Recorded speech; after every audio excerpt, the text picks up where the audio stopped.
Licking trophies in Madrid. It is my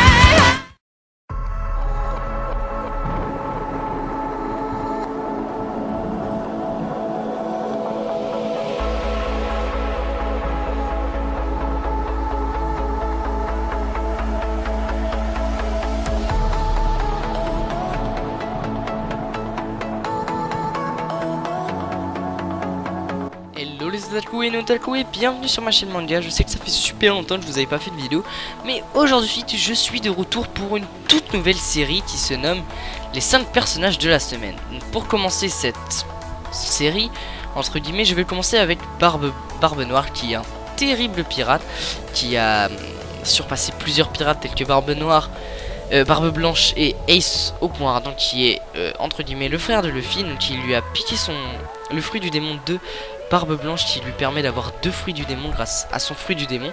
C'est assez simple, c'est assez difficile à comprendre. Donc son fruit du démon est de type Logias et il contrôle les ténèbres, et grâce au fruit du démon qu'il a piqué à Barbe Blanche, il peut désormais contrôler les catastrophes naturelles, et ça devient un très grand ennemi de la marine, alors qu'il était le grand corsaire.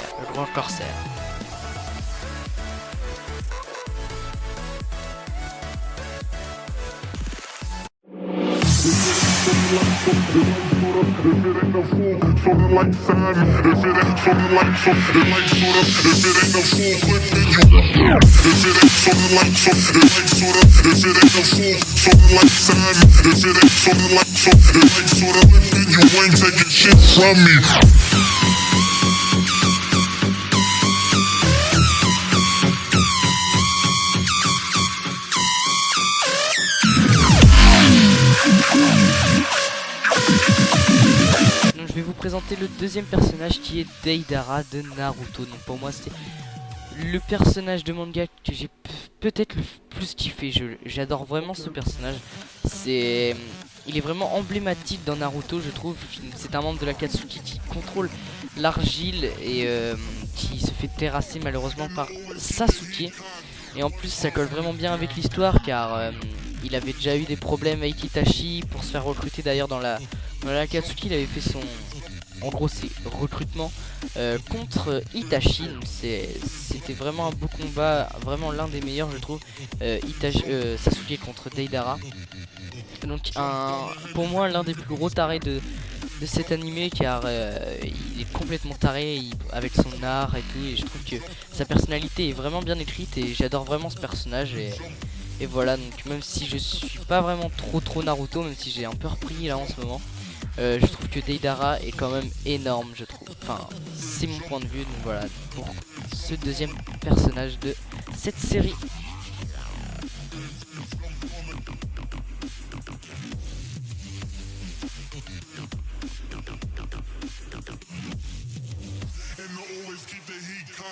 One pop from the Glock to make you hop up.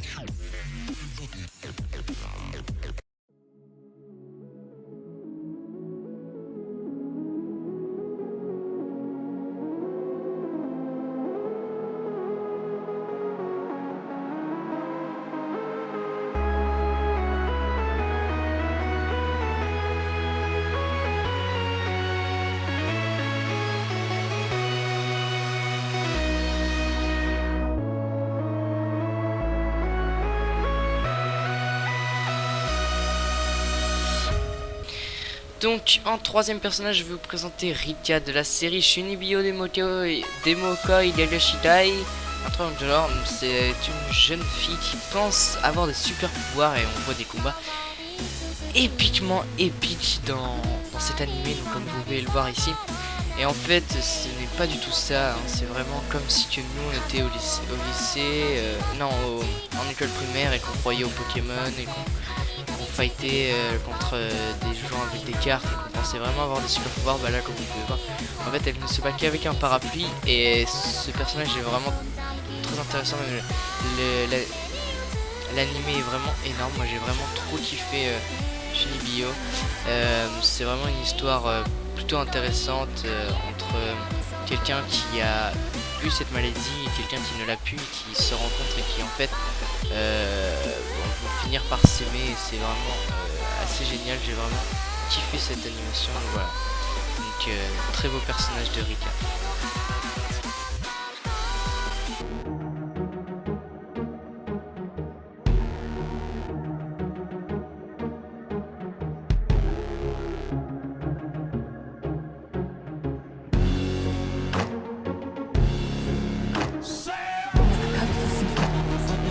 ゆえに特殊警察イエーガーズ猛獣だろうと害虫だろうと疫病やウイルスだろうと Donc en quatrième personnage on retrouve SDS de la série d'animation Akame ga Kill. C'est la leader des Yayers, donc c'est l'une des méchantes de l'histoire, qui est d'ailleurs l'une des plus grandes mages de tout le royaume de je sais plus quoi. Et c'est une fille qui n'a aucun défaut, elle n'a jamais perdu ou de trucs dans le genre, et elle pense que les faibles n'ont pas la place d'être ici. Et ce qui lui manque, il lui manque quelque chose, elle trouve qu'il lui manque quelque chose, et en fait elle devient amoureuse du plus grand du héros en gros, et du terroriste qui veut détruire tout l'empire, et elle justement doit protéger cet empire en fait, car il est corrompu, tout ça, et cette fille aussi est corrompue, c'est l'une des méchantes de l'histoire, et on s'attache quand même pas mal à elle. Moi je l'ai pas mal apprécié dans Akame ga Kill avec sa grande force. Voilà, donc là comme vous avez pu voir dans le clip, c'était lui, c'était Tatsumi.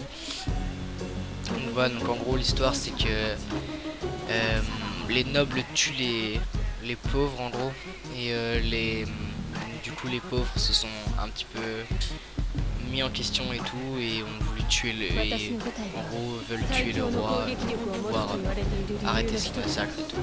Voilà, donc ça donne ça pour SDS.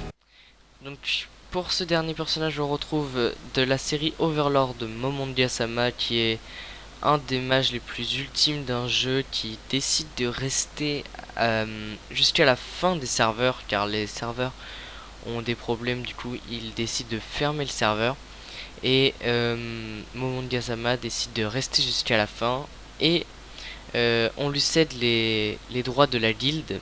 Du coup après la fin du jeu, donc ça devait fermer à minuit, et à minuit, à partir de minuit, il voit que ça a continué le serveur et tout, et que les PNJ sont devenus de plus en plus humains, et il décide de rester dans ce monde car il n'a plus rien à voir avec enfin plus rien ne le retient dans le vrai monde, donc il reste dans le monde d'Overlord.